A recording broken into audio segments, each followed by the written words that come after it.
So hopefully that is not how our training team management goes when they're distributed. A little bit about my current position. I'm in stealth mode on LinkedIn and all the other platforms. I work for FINRA, and we're the Financial Industry Regulatory Authority. That's a mouthful. And I manage a small team of folks who focus on one of the major customers within FINRA. So our customers are all pretty much internal. I have 2 full-time staff that support me, plus a graphic designer and additional contractors who support as needed. So my team is anywhere from 3 to 6, depending on the project. So we're going to talk a little bit about benefits of having distributed training teams, because some people think that it's a wonderful idea and some people think it's terrible. So I thought I'd go over just a little bit of why a distributed team is beneficial. We'll talk about some best practices for managing a distributed training team, even if part of your team is there with you in person. That's the situation I have. I have one person who works on site in the same site that I do quite often. And then I have all the rest of the staff who are fully remote. We'll also identify pros and cons of different distributed team management tools. And these concepts in, of course, realistic scenarios we have to apply for learning to take place. And we'll wrap up with some Q&A. So before we do all of that, I'm going to do the oldest team building exercise in the world. I'm going to ask you to give me your name, whether or not you're on a distributed training team now, or if you manage a distributed training team. And if so, I'd like to know one thing that you think that team has done effectively. And hopefully you pick up some tips and tricks as we go through. So let me go to the attendees here. And who wants to start? I can start. Okay. So hello, I think I already just mentioned myself earlier, but my name is Brad. I am currently not on a distributed training team, and I do not manage a distributed training team. I am a team leader for my 5th grade school team, but that is it. So that's me. Awesome. Okay. Connor, you want to go next? Yeah, sure. Can you hear me fine? Yes. Okay. Hi, my name is Connor Pequini. I am currently on a distributed team. I'm actually on site at a client site over in Ohio. I normally live in Maryland, and actually my office is in Maryland. My team of instructional designers and training consultants are actually spread out all over the country. So, yeah, so I mean, I think it works effectively because we're able to send specific training consultants or instructional designers to specific locations like client sites. If, you know, let's say that I lived in Texas and we got a project in Houston, I feel like, you know, we could find the instructional designer that lives in Texas and like me and send them over to the Houston project. So I do find it effective, and also it helps with fellow employees being closer to family and friends and wherever they want to live. That's cool. Let's see, who's next? Heather, you want to go next?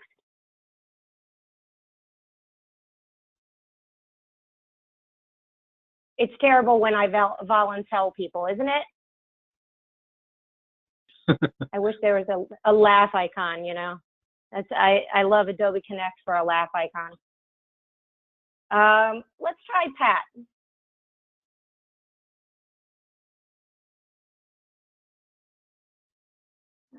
Oh, there we go, Pat. Oh, hi.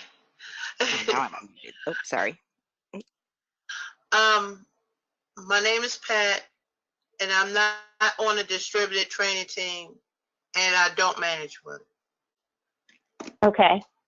Have you ever been on one? No. Okay, good to know. Well, hopefully you'll learn a little bit of tips and tricks as we go through. Heather, you want to go next? Yes, hi. Sorry, guys. I couldn't figure out how to unmute myself. No So, worries. yeah, well, hi, Heather. I am not actually on a distributed training team, and I don't manage one. Our team is basically 3 people, and we're all kind of in the same cubicle area. So, you know, it is what it is. But you know, there we are. Okay. All right. Let's see who's next here. Shawn? Yes, I'm Shawn, and I do work on a distributed training team. I work for Northrop Grumman and for the mission systems sector, and we have about 10 trainers in the Baltimore area at a few different locations, and then about 5 other trainers who work across the country. So I'm just on the team. I'm not managing it currently. But one thing that's been successful for us is we implemented the Agile project planning uh, type of sequence about a year ago, and that's allowing us to really collaborate more and keep track of projects and really assist each other, even though we're spread across the country. Okay. Awesome. And let's see, do we have anyone else? Stacy.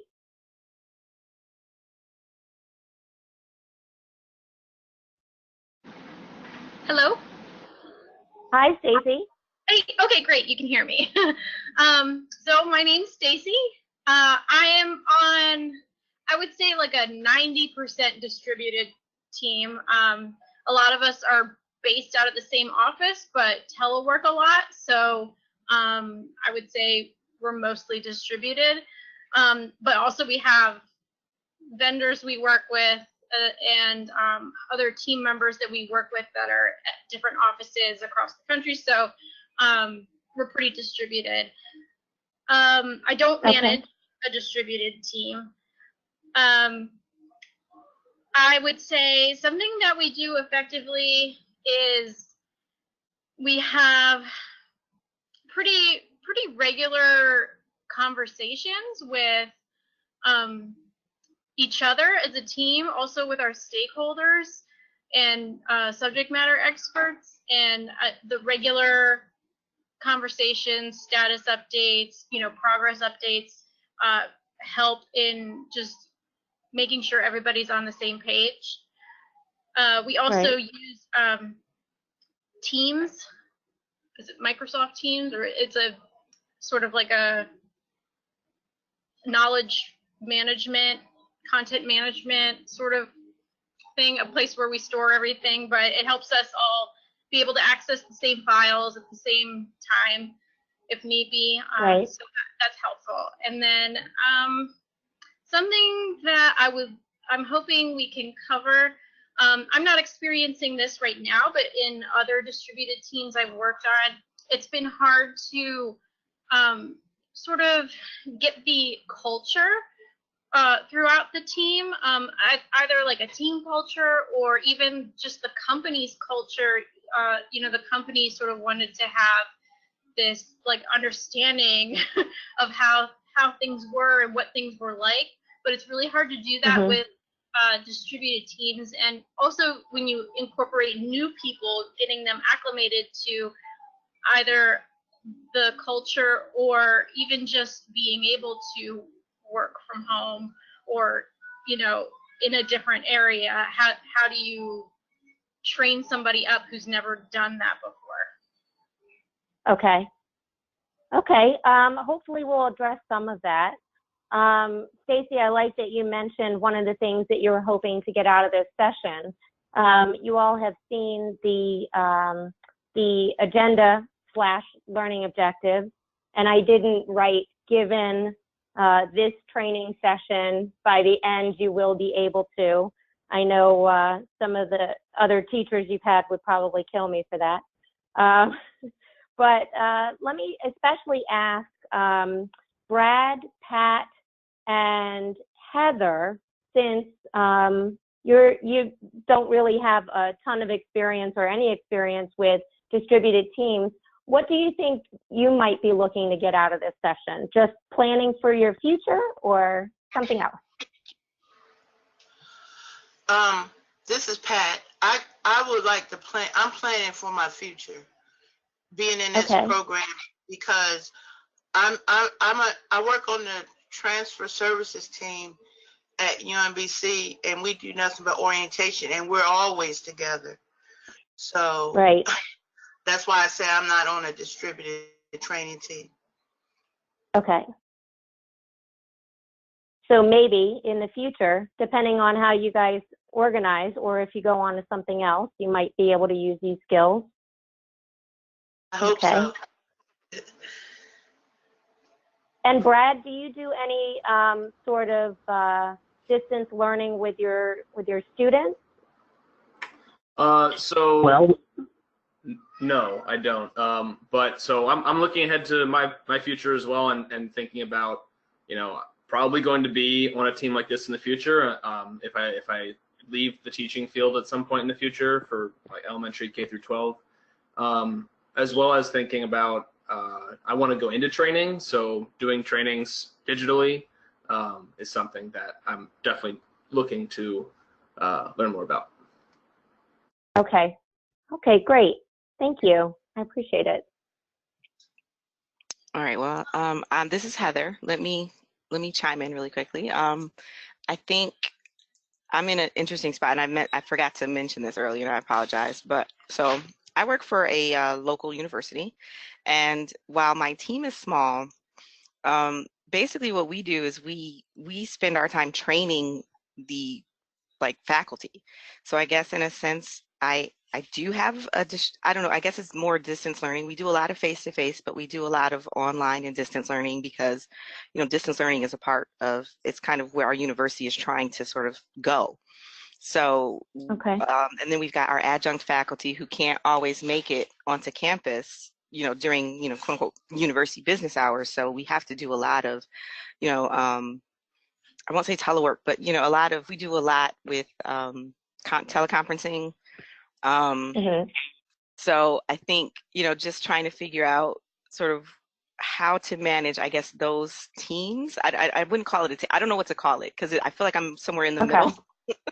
But you're kind of half manager, half service provider.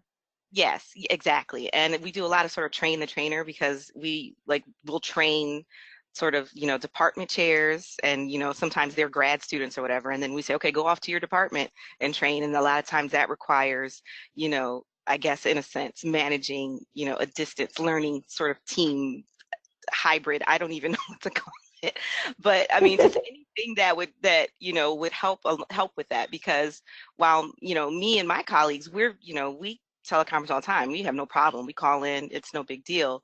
That video at the beginning, that is every other meeting I've ever been in where it wasn't my team. So it's just like, yep, that is, so anything that we can do to help that along, especially for those who are not used to calling in. And I forget who said about sort of the culture, because with the adjunct faculty, we are building that culture, and we're trying to sort of push that forward. Sorry, my kids. That's okay. So, trying to build that culture and sort of, I guess, almost sort of push it as a best practice, because the way they do things, sometimes we just look at them like, oh, can we please get into this century, so sort of pulling, kicking and screaming, because how universities can be sort of, silos and ivory towers and whatnot. So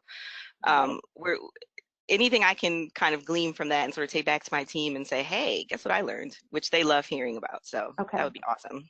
Okay, great. I think I've got some ideas that will apply to that as we go through. So we'll talk about those. And as we go through, I'll also give you a little bit more detail about my experience and some of the wonderful and not so wonderful things that I have done as part of or as a manager of a distributed team. And of course, when I say distributed, I mean a combination of things.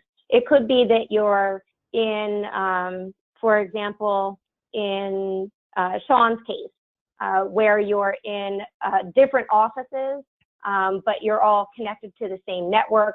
So you're not working from home, but you're in like an approved government location, for example. That could be a distributed team. I worked on a team where we had half of the people in one site and half of them in another site. And we were pretty much separated by job role. And that taught me a lot of lessons that I have little tips and tidbits in here about. Distributed could also mean fully working from home, capable of doing so, allowed to work from home one day or not another day, complete flexibility to zero flexibility. So distribution, I suppose, comes in all sorts of different looks. Sometimes people call it remote teaming or remote teamwork.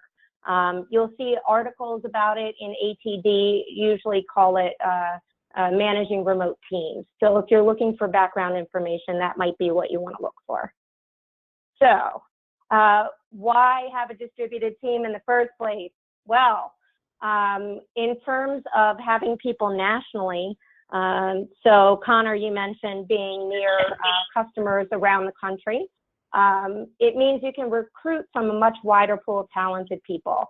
And that's really important when you are in a niche market. For example, I'm in financial services, and they like to have people who already have that sort of background in addition to instructional design. So quite often we have to look around the country and even the world to try and find other people. We found a great guy. He's in Tel Aviv. And we were about to bring him onto our team, but he had to get fingerprinted and all kinds of stuff. So it didn't end up working out. But I mean distributed when I say distributed. So you can also form teams that have complementary skills, and then you can teach each other. So that kind of goes along with recruiting from a wider base. But it can also be when you have an office that has maybe just 3 or 4 locations. It can mean that you can have a distributed team where you have folks in each of those different locations who have a handle on things like the culture in that location that they can share with each other. And you could have train the trainer sessions where you share that information. So Stacy, one of the things that at FINRA I'm up against all the time is we have offices around the country, and every one of them has a different attitude. For example, when you go to New York, folks are a lot different than they are in LA or Boca Raton, Florida. So in order to find out what folks are like in all of these locations, I formed a network of people. I don't have training folks out there in these different locations, except for Colorado. And I sort of do like a litmus test to find out, well, what are people like down there? What would you advise I do differently about this training program or that training program? And I use them as my poll, if you will, to measure different locations by. When you can't go somewhere in person, you have to build champions that are in those locations. But that is another part of a distributed team. That becomes part of your distributed team, even if you don't manage them. We all manage our relationships with other people. So managing, Heather, your other university professors, even though you're not in a position of authority over them, you still have some management sort of functions that you're providing to them. You're providing them instructional design guidance and a lot more that it's like managing sideways or managing up. I don't know if you guys are familiar with those terms, but that's the way I kind of see it. So again, think of your distributed team as more than just who you might manage or being managed under one person. Think of teams as people who help you achieve a better learning outcome, no matter what role they're in. Happier training staff with better work-life balance. So this is not the case for government contractors. That's my favorite joke. Shawn, you can laugh at that. Where you have to work from home when that's an option. Studies have shown that people are a whole lot more happy in their work. And there's a balancing act that we'll talk about that comes with that. But in general, your staff are going to be happier and feel like they have a better work-life balance, which also leads to greater retention rates and better work product as well. You can expand the reach and impact of your training team to multiple locations within the organization, or you can serve clients that are distributed around the country or the world, as we just heard from Connor. And that is definitely a benefit from those that you provide training and learning solutions to. It's not as much of a benefit to you because sometimes it might mean that you have to travel, or sometimes it might mean you need to get someone in your team on the road, and it's difficult. They're set up to work from an office. They have kids. They have lives. But it really does benefit the user, in my experience. And you can potentially save money on offices, chairs, all of the physical stuff that you have in an office when you have a more distributed team that works from home. Now, you can also save money on contracts, like government contracts, a little bit by having a few smaller locations that might cost less, as long as they're certified and all the nonsense. But it could save money in some respects, and it's mostly if they're fully remote. You might also be saving money because if we go back to the first thing, you're recruiting from a wider audience. So those folks might have different pay rates if they're in lower pay sorts of areas. And I hate to say that, but it might affect how much you offer them in their pay. So what could go wrong about distributed learning? Nothing, right? Distributed management of a team, nothing's going wrong. Is there anything you guys can think of?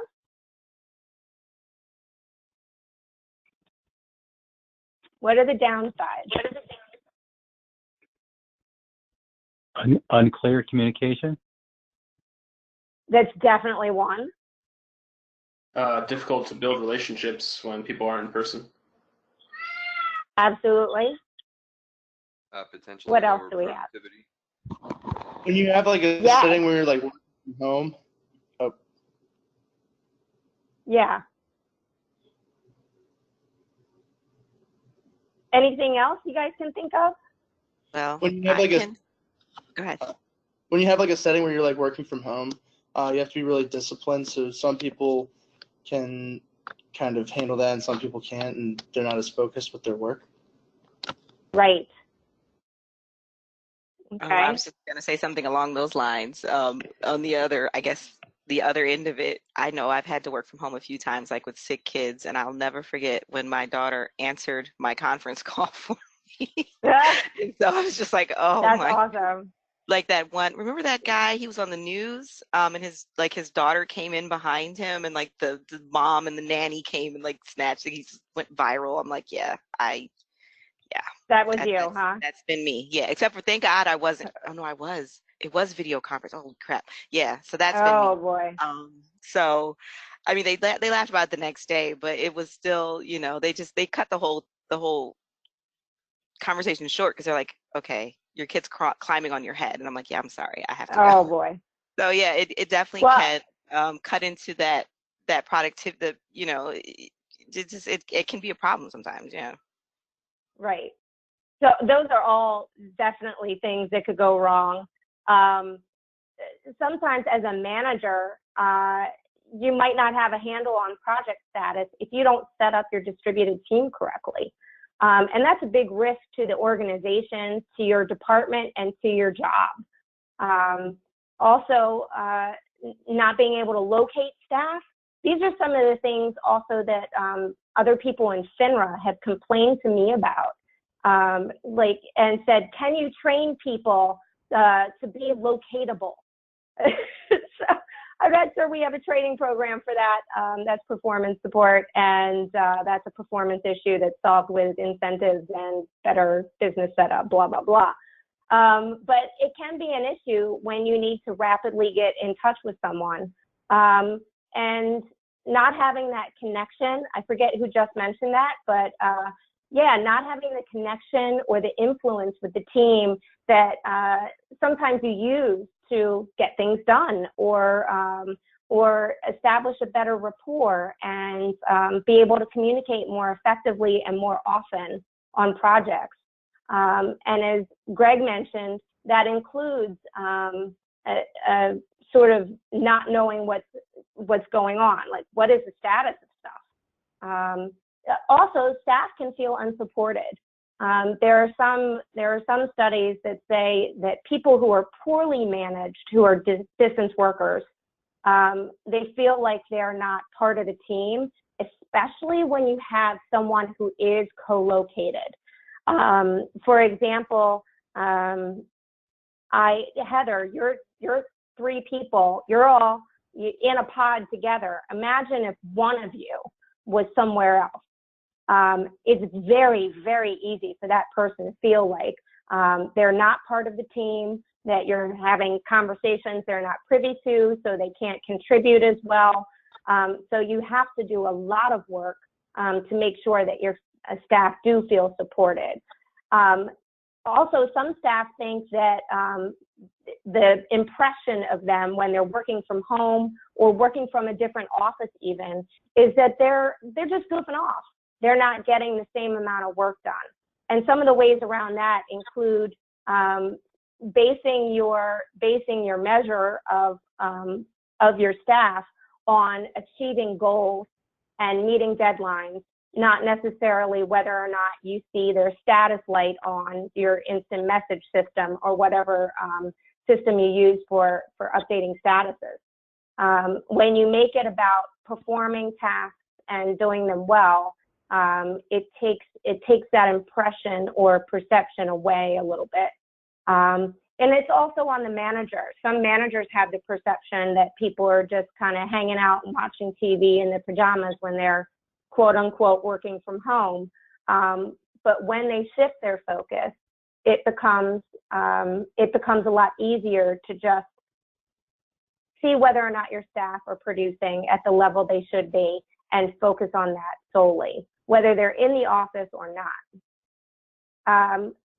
So in addition to the perception that people aren't getting things done, there are some staff who work too much, who can't stop. Setting boundaries for not only being a manager of a distributed staff, setting boundaries of how much you're going to work when you're working from home or in a different office where you have a quiet environment and no one is coming to your door and bothering you or asking you lots of wonderful questions. When you don't have boundaries in any environment, pretty much, it's difficult to manage. And it's especially a risk for people who work at a distance. And then my least favorite of everything is technology sales. So for me, these tend to happen when I have something important to do in front of a lot of important people, like you guys today. Getting into the session, I was like, oh my God, I don't have a code to put in, so I can't like pre-test all my stuff. And I freak out about it just because of some of the fun things that have happened in the past. But technology sales also affect your ability to manage people. For example, one of my staff works in Denver, Colorado, and I don't know how much you guys know about Denver's weather, but we have a lot of snow-related delays where she can't join the video conference or she can't call in because the lines are down or we have a bad connection, and it affects our ability to work with each other. What we do to get around it is we actually schedule several different meetings throughout the week where she has an opportunity to ask questions, and we can pick up where we left off if there's a connection issue. And we also plan ahead, which is the key to everything in life, isn't it? All right, so some best practices for managing distributed training teams. And some of these, you're gonna be like, duh, I could have figured this one out myself, lady. And I know some of these seem obvious, but you would be surprised how many times people sort of break these rules. One thing is when you start with a new team Or when you have a new team member, you establish what their preferred communication method is and make sure that they know what yours is. So as soon as you confer or bring together a team, you guys have this conversation, sort of a welcome conversation. What's your preferred communication method?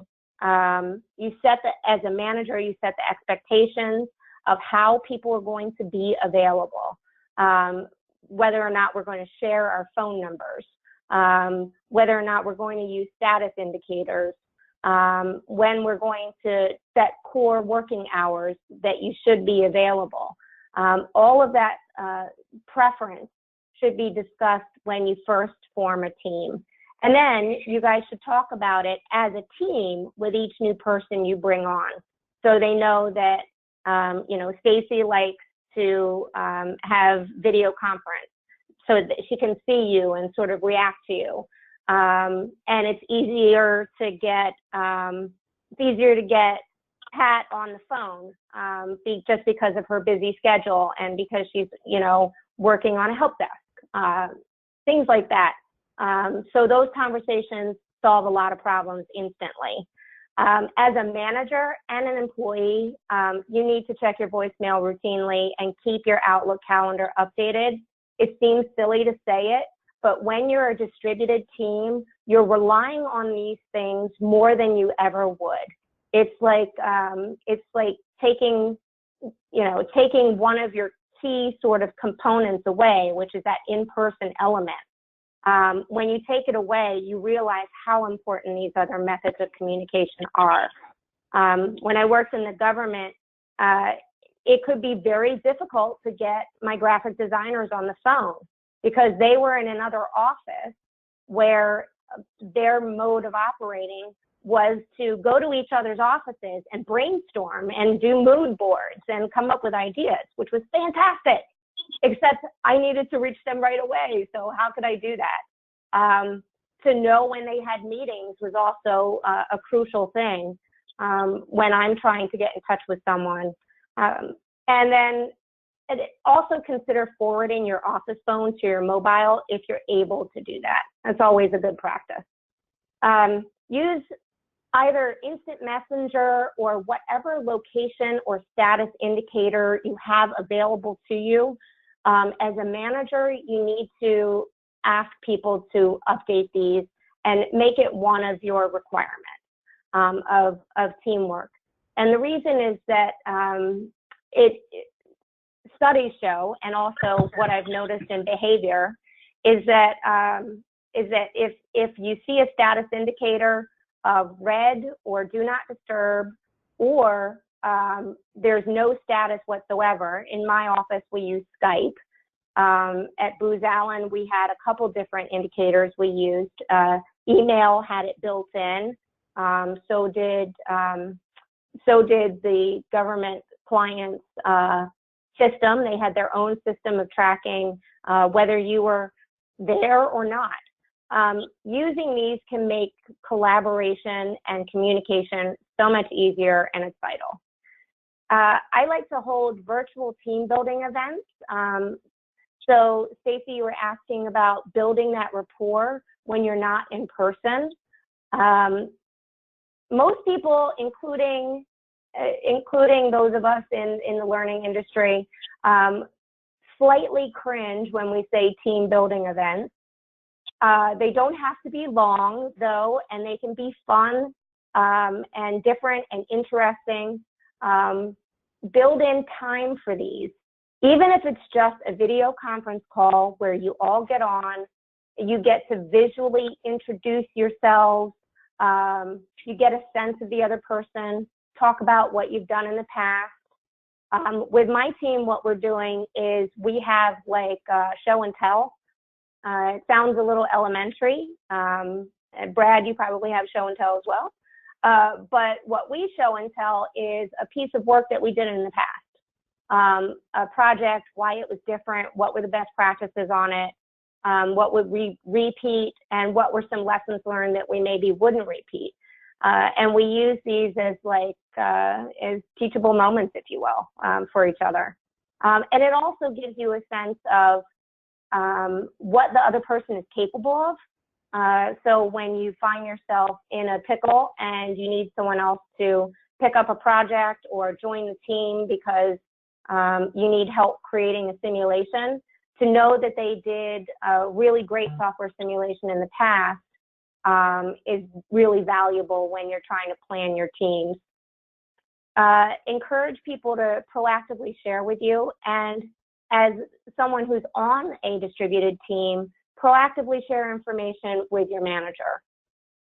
If they don't require or ask or meet to get status updates, I would be worried, and I would proactively share what I'm doing with them until they told me to stop, in which case I would. But usually people want to know sort of what's your status, where are you on a project, what are the risks that I need to know about so that I don't get someone breathing down my neck or upset or needs not being met. So that's another important teamwork ask. And then meet weekly as a team. I like to meet, because I have a small team, I meet once a week with the team all together. And then we meet once a week individually, where they can ask me anything and we can go through their work, and they can ask for, advice on that. We can talk about, in the team meeting, we talk about what everyone's working on, projects coming up, opportunities, and we spotlight a different project that we're working on when we have different project teams. So that's a little bit of a different model, but when you have different project teams, we all might have different things that we're working on, and we'll spotlight different stuff at a different time.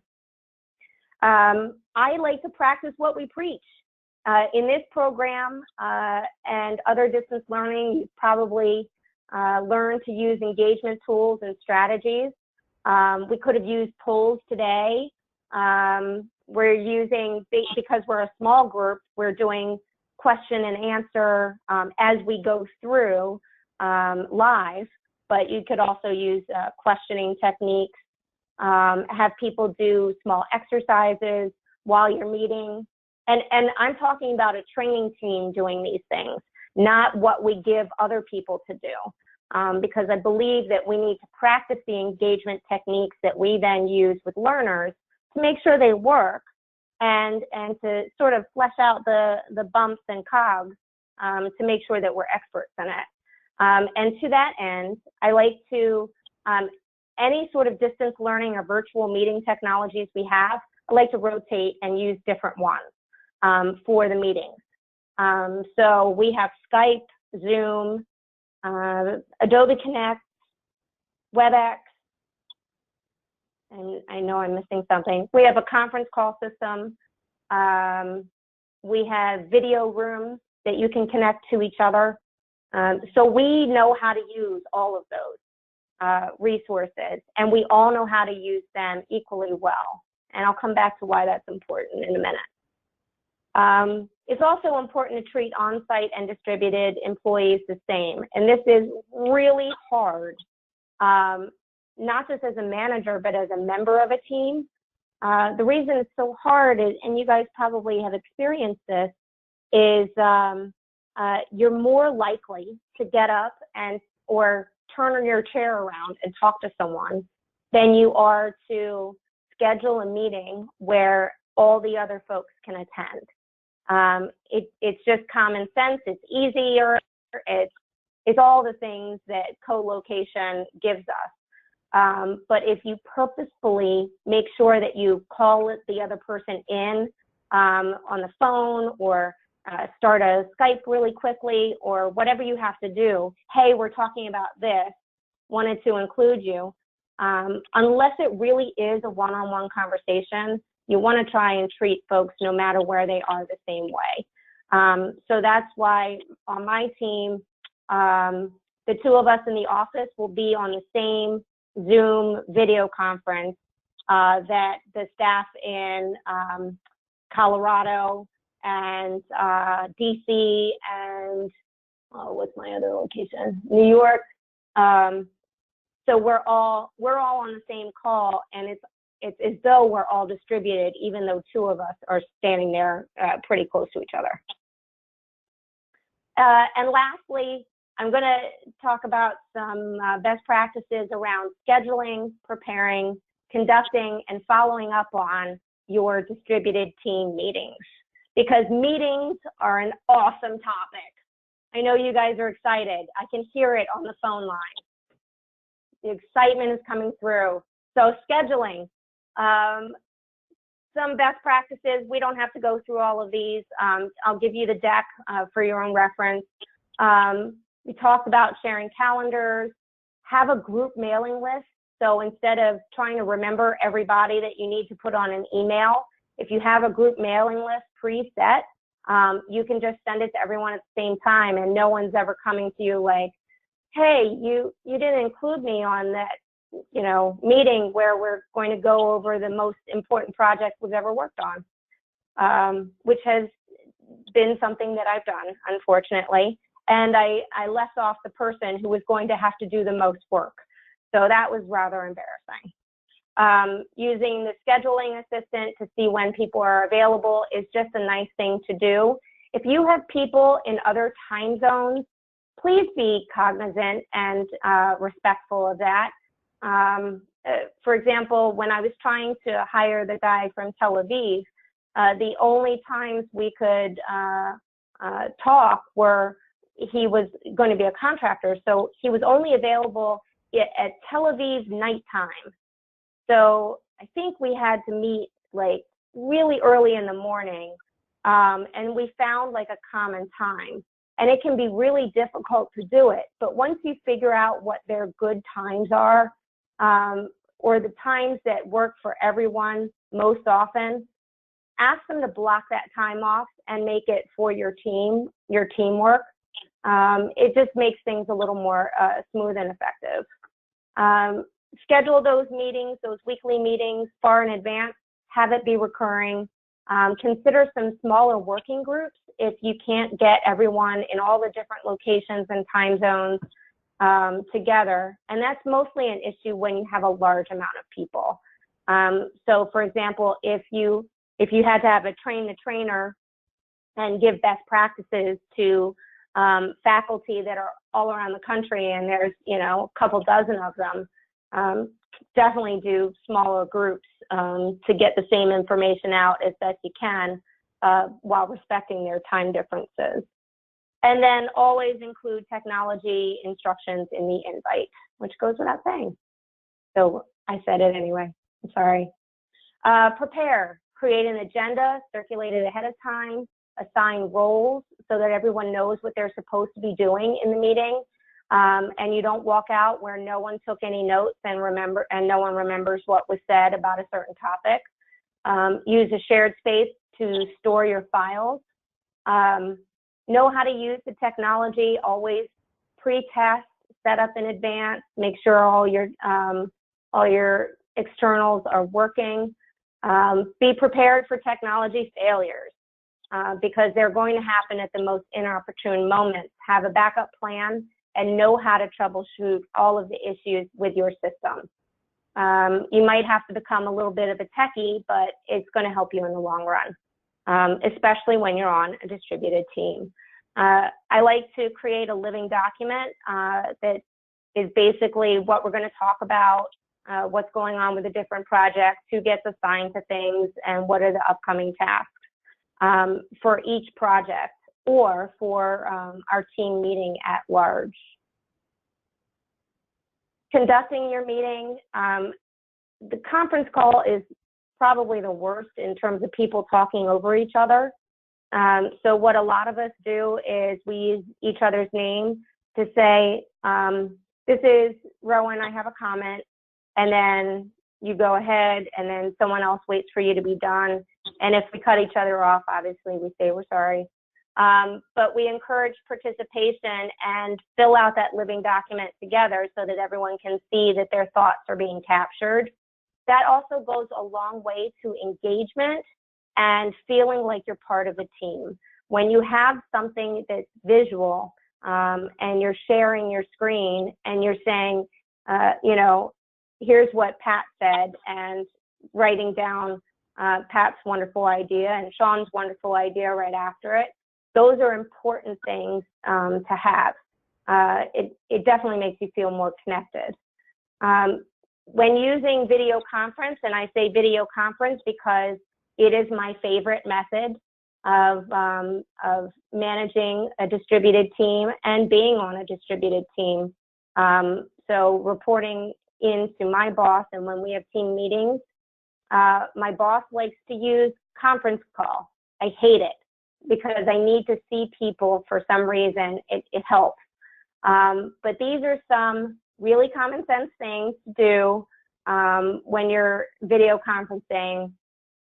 Look at your background noise and distractions. If you're at home, I love children and animals, but they can really be disruptive.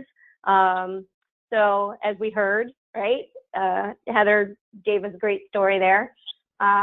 Let them know that you're going to be on a video conference, lock yourself in a room, whatever you have to do to keep them out.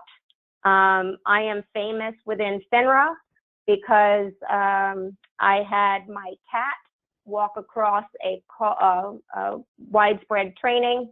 Someone else was running it, but I had my camera on still, and the cat tail went back and forth across the screen, and everyone cracked up. But it was not terrible, but distracting nevertheless. Make your visible workspace and attire professional. This is where a lot of people have business clothes on the top half and sweatpants on the bottom. So be it. Silence other phones. And a note to everyone, when you have your phone on vibrate, we can all hear it.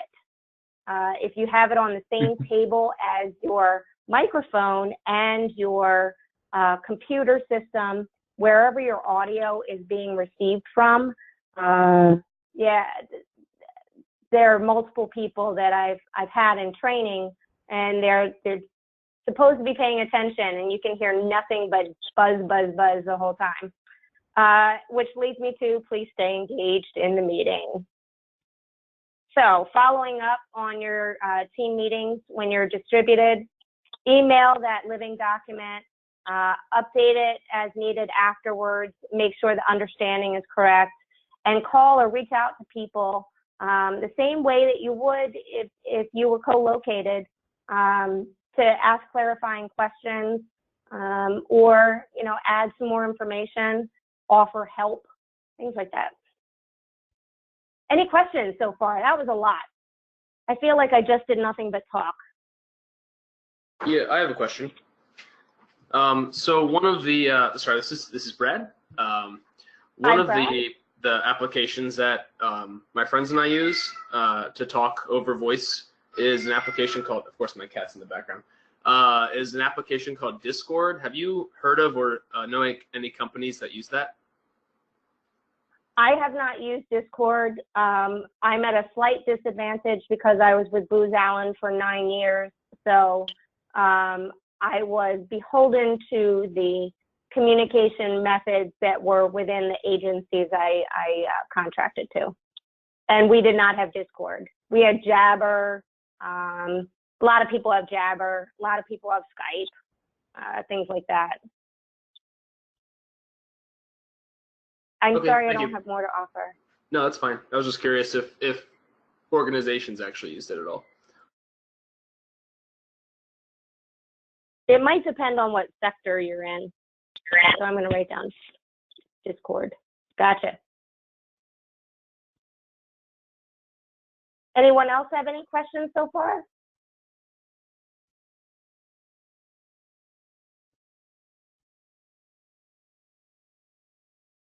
Okay.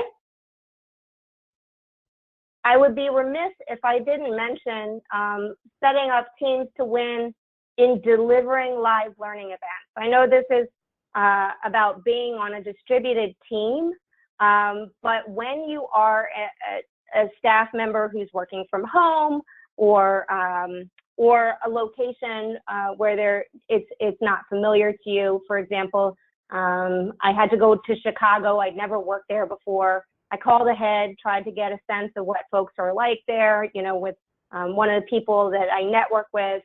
And she tried to give me a good idea. But when I got there, like, I didn't know where anything was or how to use their systems.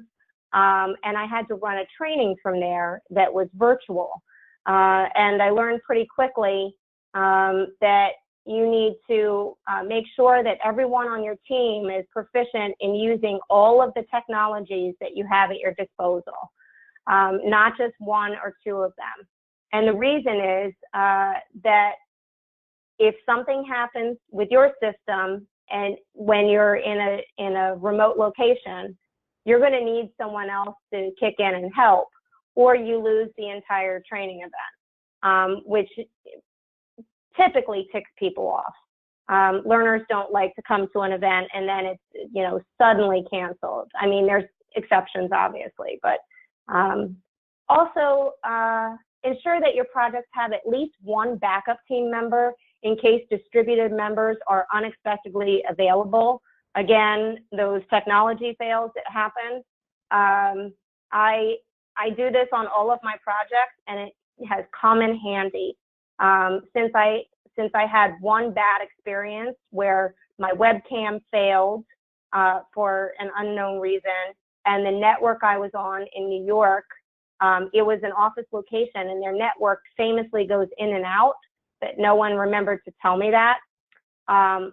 So I lost little snippets of my training recording. But now I have another staff member that's on the call as well, and it came in handy because, again, in New York, I completely lost connectivity, and he was able to run the whole session for me. So it comes in handy when you need it. Murphy's Law, if you don't have someone who's there as a backup, something will go wrong. I like to require that people deliver from a LAN or another stable location. And most of our home offices or home tables are not a stable location or suitable for delivering a training event or a learning event from. So it's a little thing, but also if you have that backup team member, it doesn't matter as much, but I think it makes your training event more predictable, which is nice. And then require a dry run with the instructors, the facilitators, everyone who's involved. Dry run the whole thing. Run all the polls, run all your Q&A fake sessions, check all the audio, talk about the timing, make sure they're able to use all of the features, for example, annotating, etc. And that will just set you up to have a better distance learning event when you're in one of these remote locations. All right, we talked about a lot so far. I just want to get a gauge. Have you guys seen anything that might be helpful? Have you heard anything that might be helpful so far? Yeah, all of it seems helpful to me, even the little stuff that you say we should automatically know. You're right, Pat. I mean, some things we take for granted. I've told people, about my hysterical cat experience, and then I did it again. It was in a meeting, but Brad, I feel you on the cat thing. But it goes a long way in our meetings to say that we're professional and that we value the time of the person, even though they're in a distributed location. Now, in terms of team building, that kind of thing, my team still brings it up and thinks it's hysterical. So it might build your team a little better. Anything else that you got that stands out to you guys as helpful? The importance of all the backups and the multiple systems and emphasis on planning, I think, is very helpful. Yeah, Yeah. I mean, Greg, you're wonderful at that, and you guys having to run a program. But I think when we have small teams and we're not in the same location, it's because sometimes people feel like they're an island of one, or because they're not co-located, they're not connected. It also helps people feel connected as a valued teammate. So not only are you covering all your bases in terms of making sure your sessions run smoothly, but also you're forming a connection with that person because you're relying on each other. And I like to vary who I have as my backup and who I.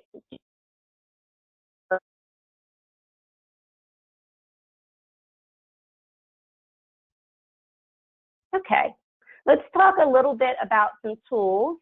I have a note to look up Discord, but I have tools that kind of for managing or meeting as a distributed team, kind of bucketed. And the first bucket I'd say is conference calls.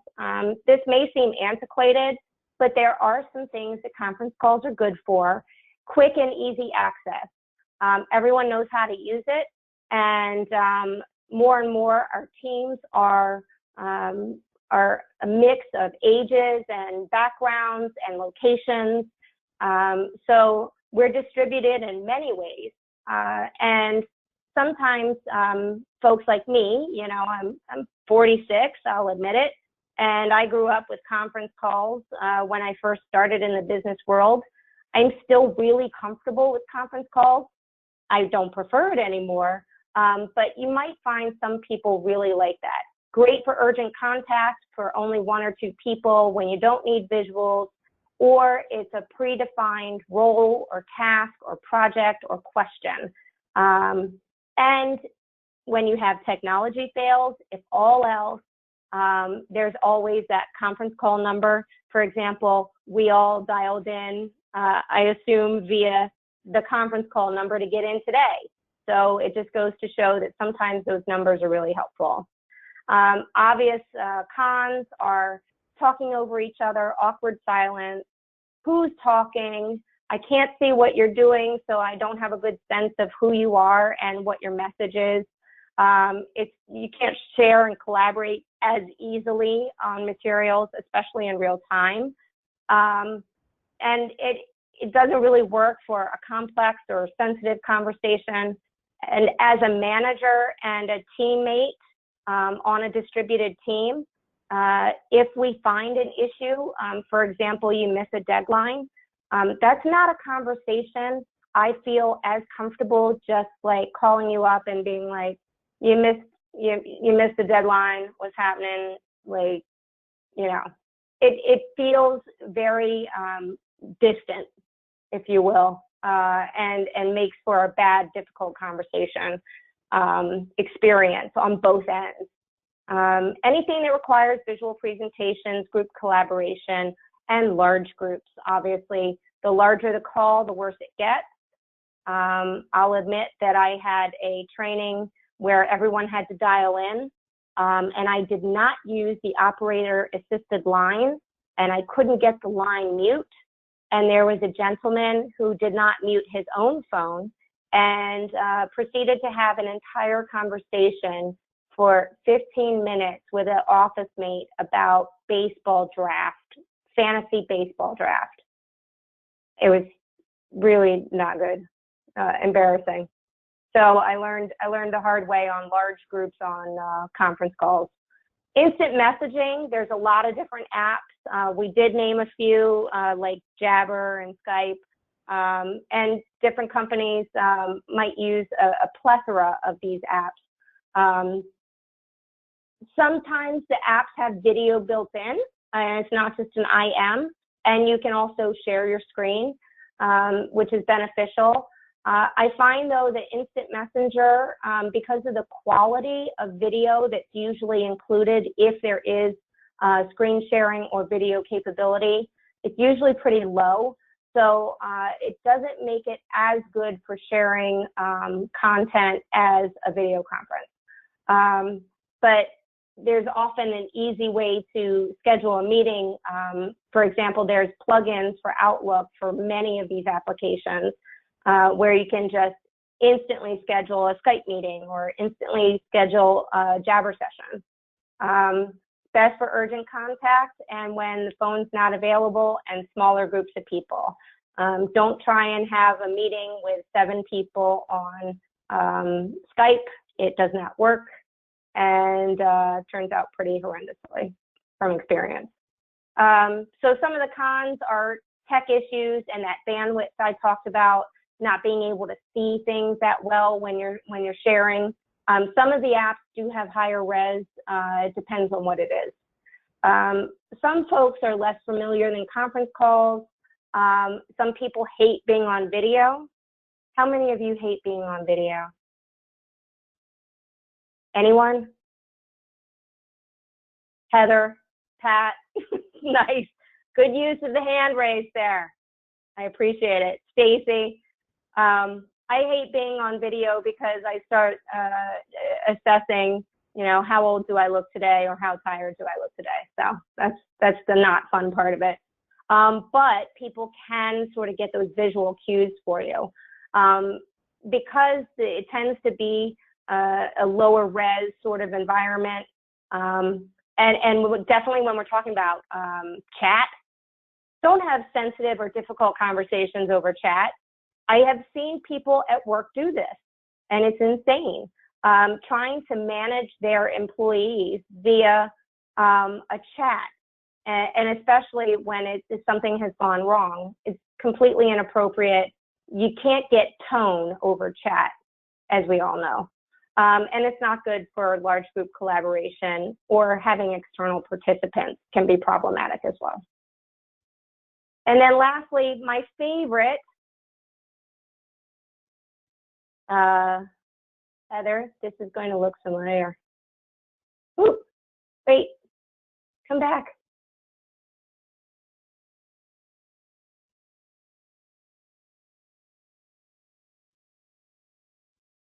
This is my favorite Skype session ever. Scandals happen all the time. The question is, how do you monitor those scandals? And what will it mean for the wider region? I think one of your children just brought in. I mean, shifting sands in the region. Do you think relations with the North may change? I would be surprised if they do. Pardon me. No, it stopped playing. Oh. It only got halfway through and it stopped playing. Anyway, that's hysterical. Little levity for you. So that goes to the cons of video conference, if you will, having tech issues, not being set up well, having an open office environment, or having an open home environment. It's not good for urgent contacts because quite often you have to send the whole link with the instructions. Now, some apps like Zoom do let you start a meeting immediately.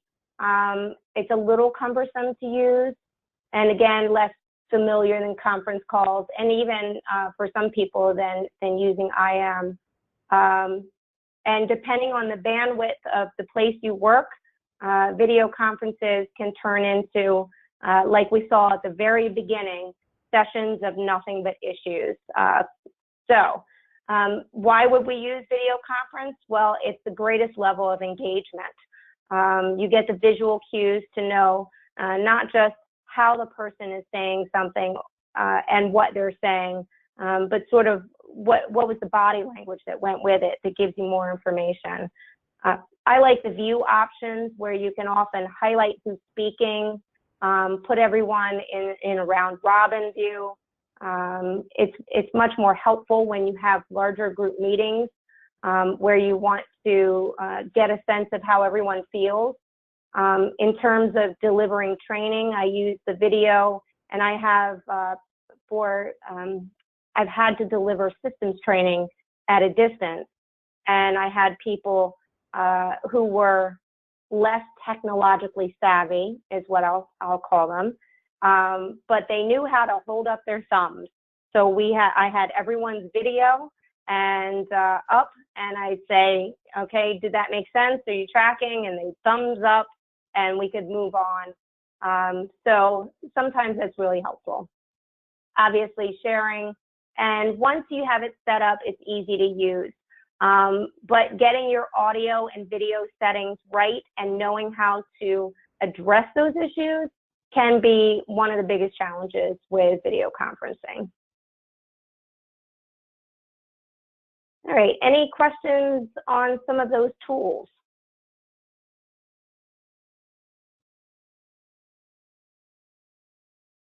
All right, silence is golden. I now have a challenge for you. I'm going to put up some scenarios and I'll give you some options, and then we're going to vote. I'll say who votes for answer A, and you'll raise your hand, B, and then you'll raise your hand, and C, you'll raise your hand. I hope does that make sense? Everyone it makes sense to. If you could raise your hand, that'd be great. Sweet, thank you. All right, put our hands down, and here we go. Imagine that you manage a project team of 2 ISDs, 1 multimedia developer, and 2 graphic designers. One of your graphic designers is in the same office that you're in, and the rest of the team are working from home full-time. You're preparing for an upcoming client review of the project's first developed lesson.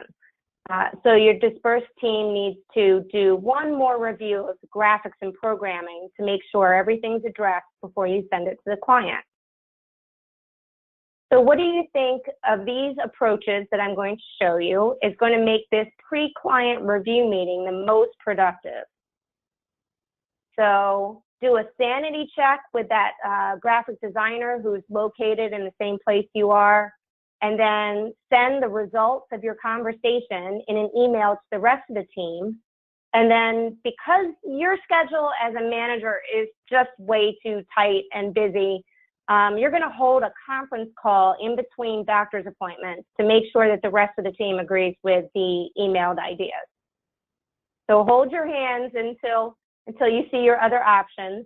I'm sure you want to vote for that one. Or would you email the team the expectations and parameters that you have for doing this review, such as what's on the table for edit and what isn't? We're not changing the whole look and feel, for example. And then you set a deadline for everyone to have reviewed the lesson so that the subsequent team meeting that you have via video conference, where we have whiteboard functionality to mark up screenshots, or as we're sharing the actual lesson, we can point to different graphics and programming things that need to get fixed in real time. And then have the co-located designer not join from your office, but join from her office and you join from yours. So that's choice B. And choice C, review the lesson yourself because the team had their chance and you're super busy. Enter the edits into your tracking system and assign to everyone, forgetting to put deadlines on it. And oh, by the way, make sure that your snarky comments are included, such as, did you really think that graphic was not pixelated? Or this timing is totally off. What are you thinking? So how many of you think A is the right answer? Connor, okay. How many of you think B is the answer? I like the hands I'm seeing there. And then C? Does anyone think C is the answer? No?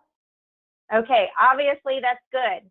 I do like about A, having sanity checks with people, but keeping in mind that your distributed team is probably feeling out of the loop, and you probably talk to this co-located graphic designer all the time. So I think it would be a better plan to make sure that everyone feels like they're included in this process and that you do want their feedback if in fact you actually do.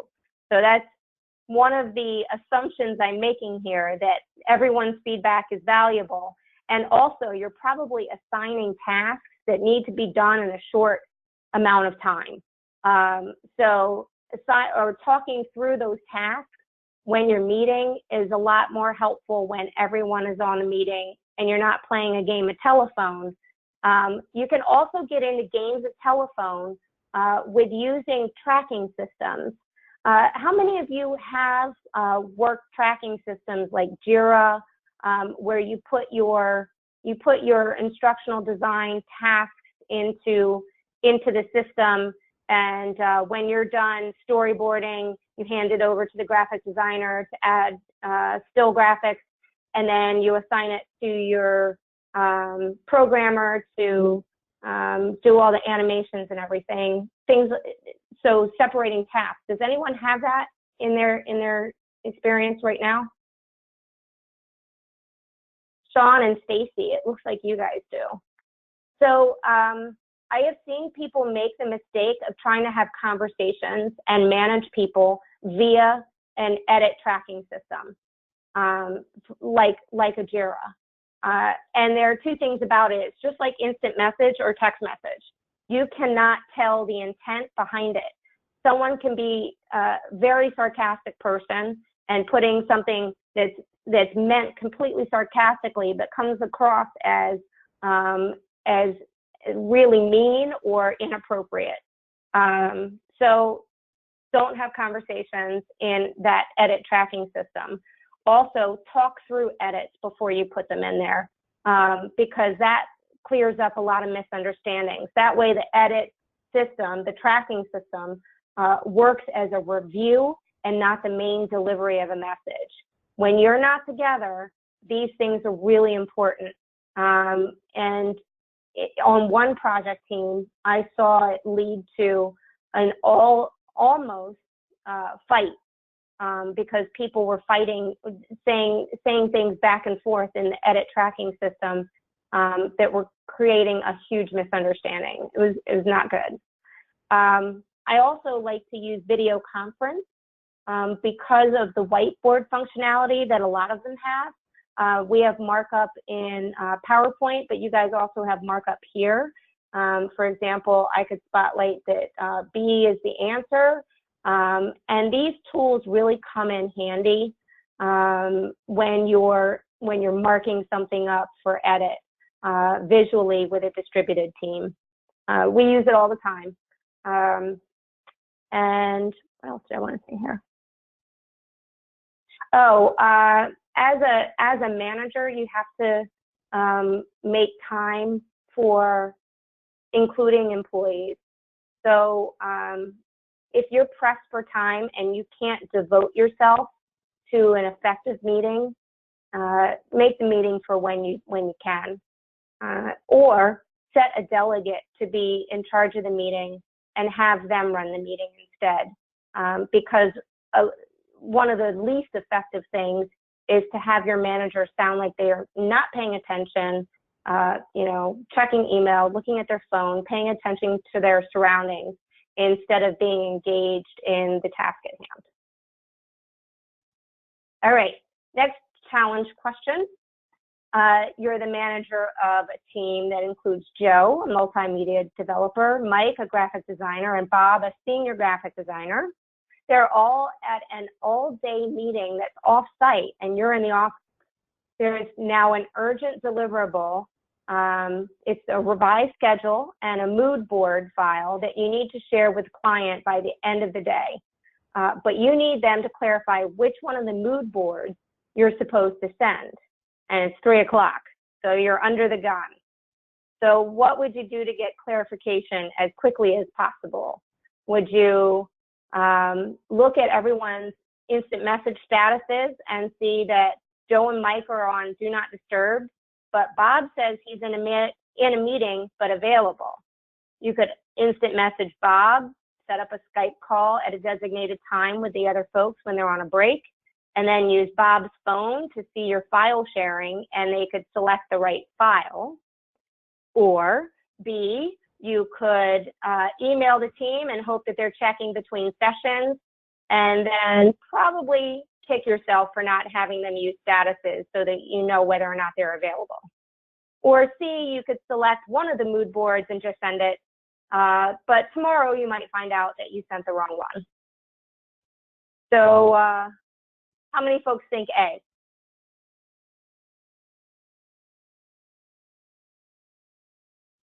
All right, excellent. A is the answer. You definitely want to try and use those statuses like we talked about before. And the reason to use them and be consistent is situations like this, where you have a sudden need and you need to know who's available right now and who isn't. I've had these sudden needs come up when I was in the middle of delivering training, and my boss didn't pay attention to my status or anything, and basically came into the room where I was delivering the training, and then and everyone was like, "Oh, you know, there's Dan," and it was like, "Oh, well, that's embarrassing." So it's not as useful when we don't use our statuses. If you have the capability, definitely use it to its fullest advantage. Obviously, also, selecting one of the mood boards and just sending it doesn't make the team have much confidence or make them feel like they're part of a connected team. So that goes towards the teamwork aspect as well. And just because I love videos, I'm going to see if this one plays. So hopefully your call doesn't go like this one when you talk to your team about the mood board to select. So we will get that schedule revised and sent right out to you, sir. Sounds good. Listen, as you're back in the office on Tuesday, I'd like to see an updated P&L. Very good, sir. Yeah. We're all over it. Right about it.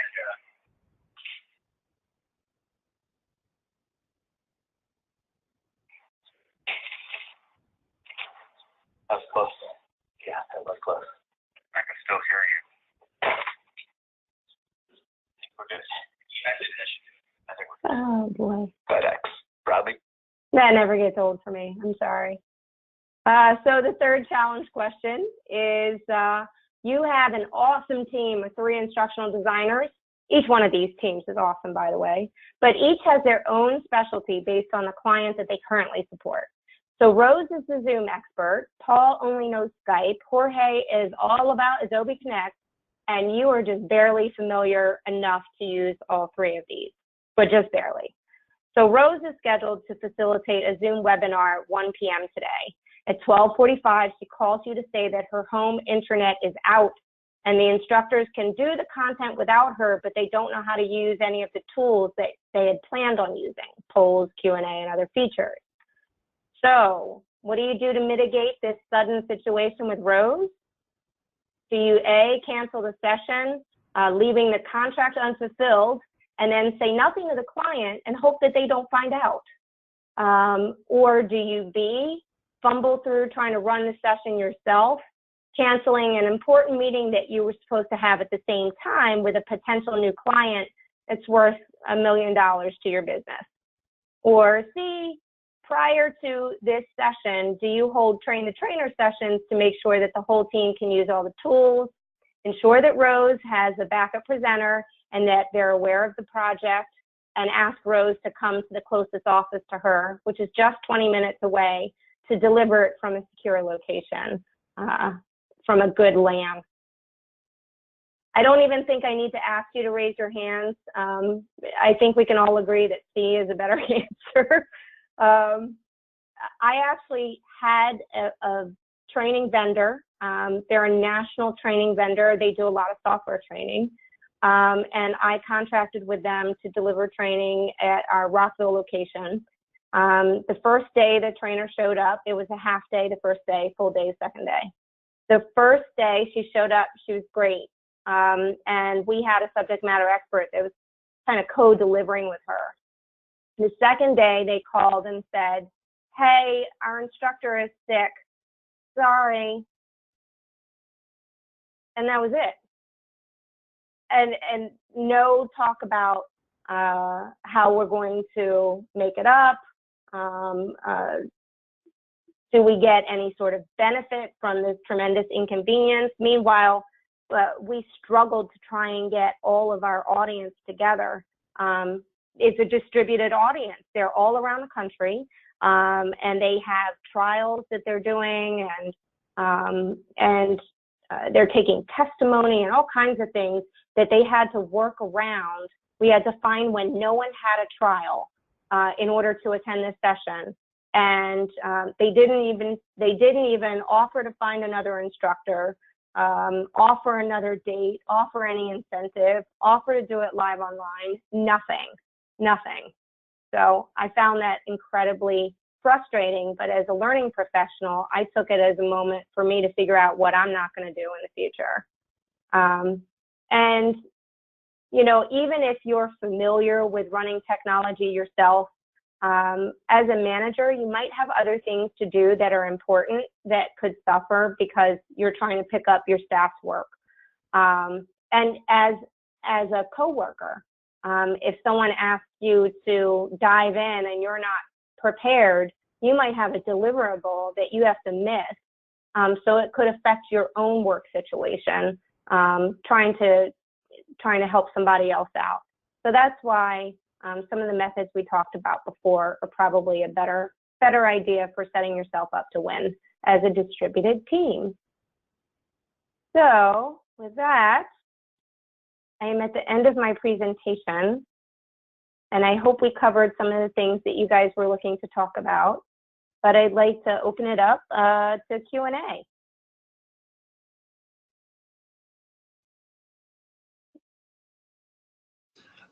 Hi, this is Connor. I just have a quick question real quick.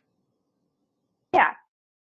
Oh, sorry, I didn't use the raise my hand function. Probably should have done that, but have you ever had to work with someone in another time zone, let's say maybe like India or China, like somewhere like really far and really different time zone, and have to schedule meetings at night or super early in the morning? And if so, like, do you have any like kind of suggestions on that or like a solution? Yeah, so I think I try to schedule meetings, establish like a common meeting time, and then keep that meeting time open. And I have had to work, as I mentioned, the potential staff member in Tel Aviv, I had to go through a couple of interviews with him and see his work. And it was difficult to schedule, but we got to the point where we would just set off a time. And then I also have another staff member who is in Japan. And she, while she was living in Japan, we blocked it off, and that was her time all the time. And we tried to have our team meeting at a common time. Sometimes it was a little earlier than people were comfortable with, but one thing to mitigate that is to be flexible as a manager, if you can be flexible with their schedule. So I'm sorry you guys have to come in super early today or stay late. Can we do anything to help you with that? Like, do you need to find someone else to pick up your kids? Does that mean you have to drop them off in the morning and be late? So being flexible in that way has also helped tremendously. And then trying to have strategic, think about it like Blackboard, you know, like a distance learning event on Blackboard.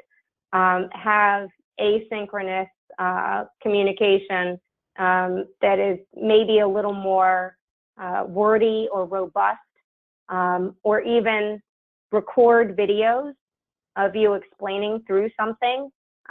Like I used Adobe Connect. I was traveling the country delivering training, and the person I needed to do the simulation was working in just on a different schedule. We weren't in tremendously different time zones. I was in California at the time. So I recorded what I needed him to do in Captivate, actually. I just turned it on, recorded, showed him some websites I wanted him to pull information from, and you can do the same thing with storyboards or programmed lessons or anything, really, and just record yourself talking through it. And if you share information that way, the distance doesn't feel so bad, and the asynchronous nature of it doesn't feel so bad. Bradley, you have your hand up.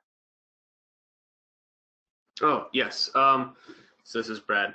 And one of the things I was thinking about, and we had mentioned as a difficulty to distance teams, is the team building aspect. And you had mentioned like, stop. You had mentioned the, you know, the cat incident, but are there any like formal things that you do to help build teams over distance? Yeah, I think one of the things, it will sound counterintuitive, which is to try and meet them in person. I recognize the hilarity of that, not being a distributed thing, but when you get an opportunity, or if you get an opportunity, try and meet in person.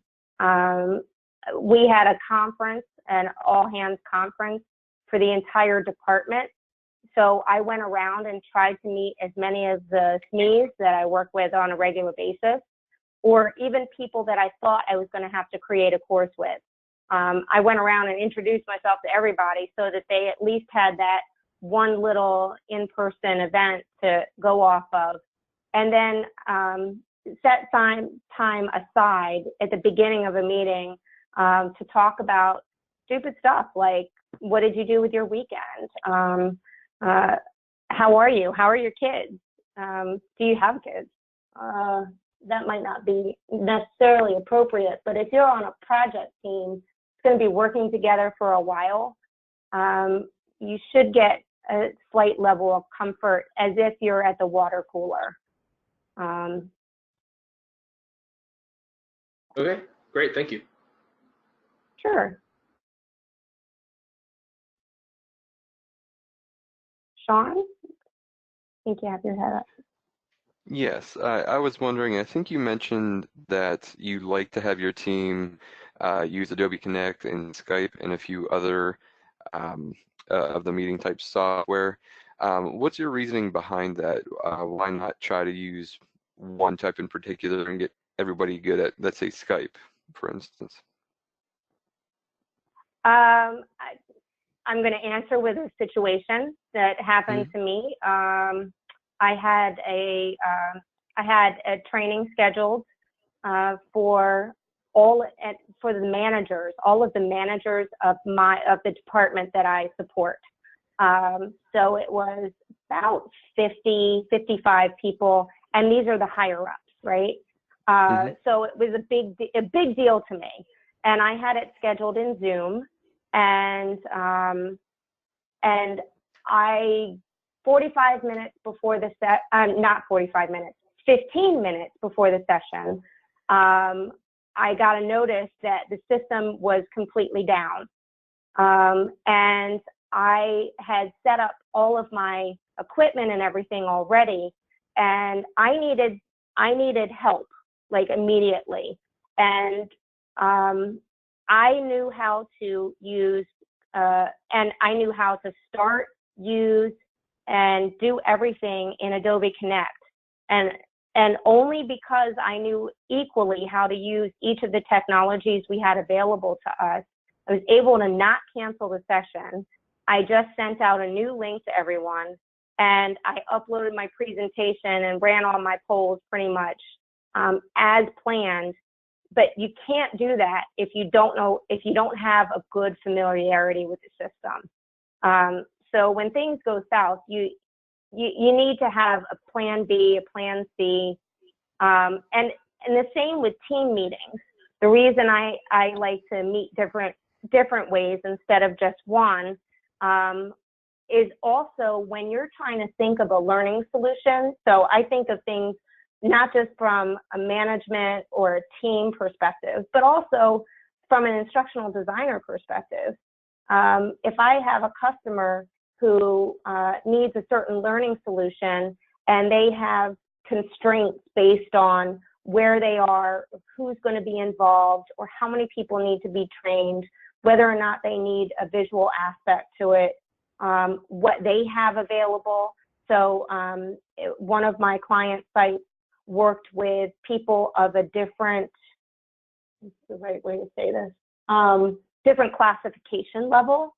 And so the traditional tools that we used to train an audience that went across these different, vastly different classification levels, the only tool that was common to both environments that I could use was not the one that I wanted to use or preferred to use. So having the different things in your bag of tricks helps you to triage emergencies and maybe be better at planning your instruction or planning your training events. Be a better designer, I think.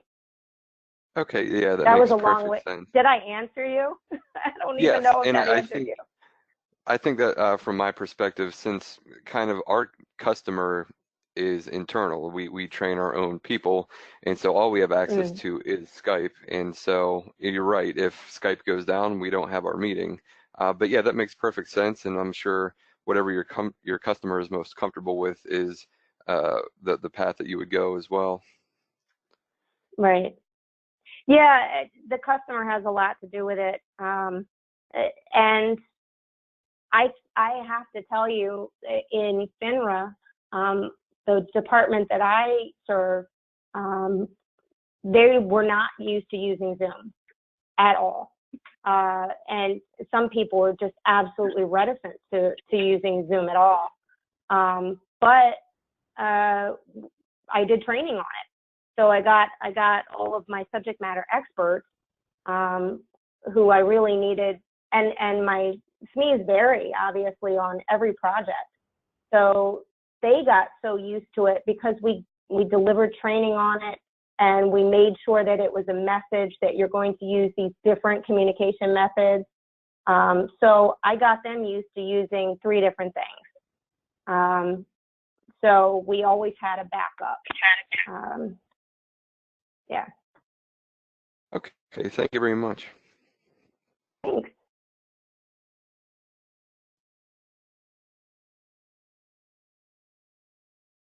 Any other questions?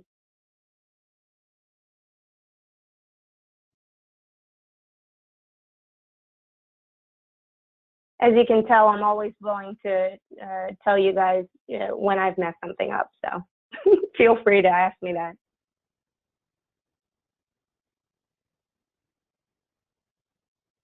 That's why I included the videos. I like to learn from other people making mistakes rather than doing failure-based learning of my own.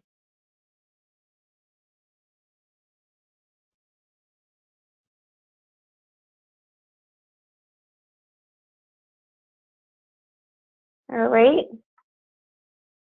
Doesn't sound like any more questions? No? Bueller, going once, going twice?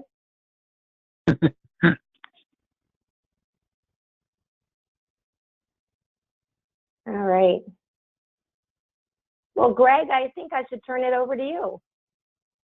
Okay, Rowan, thank you so much. That was fantastic. People always ask me, will the presenter share his or her slides? So I don't want to put you on the spot, but I'll let you think about that. Okay. No, I absolutely will.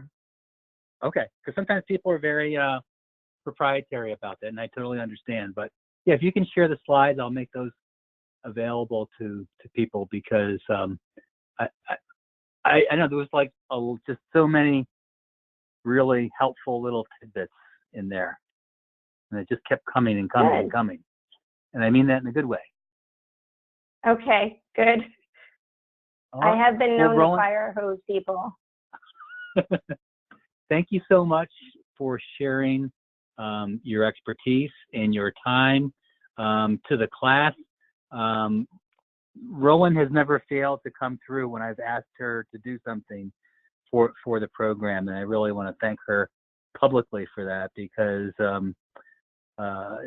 she has been a big part of giving back, which I think is important. And I know people are busy, so I really appreciate the fact that Rowan has taken the time to kind of share what she knows, and she knows a lot. I remember having you in class Rowan. I remember that was a while ago, and I remember It one was. guy in the class, and I don't remember his name, but I think he was probably, I'm guessing, more my age than your age. And he said something like, hey, Rowan, how's Martin? And there used to be an old TV show, Rowan and Martin's Last. Yeah. And I think half the people in class like, what the heck is this guy talking about? And I kind of chuckled because I could kind of sense you were like, what's this guy saying to me? And of course, I think he was like a goofy sort of guy. And I can't remember his name, but I remember him saying that. So anyway, if you're too old to remember Rowan and Martin Laughing, it was like a comedy variety show in like, I don't know if it was like the late 60s or early 70s. I think it might have been like the late 60s. So anyway, I'm dating myself. Anyway, Rowan, thank you so much. I really appreciate it. Thank you. And I know the class really appreciate it as well. I got people to kind of chat me some comments and things like that. So thank you so much. Really appreciate it. Oh, good. I hope this was helpful to everyone, and I'm always, I'm open. And sometimes I'm looking for externs, so you never know. Okay. And right. sometimes we're hiring, so you never know. Thank Very you. good.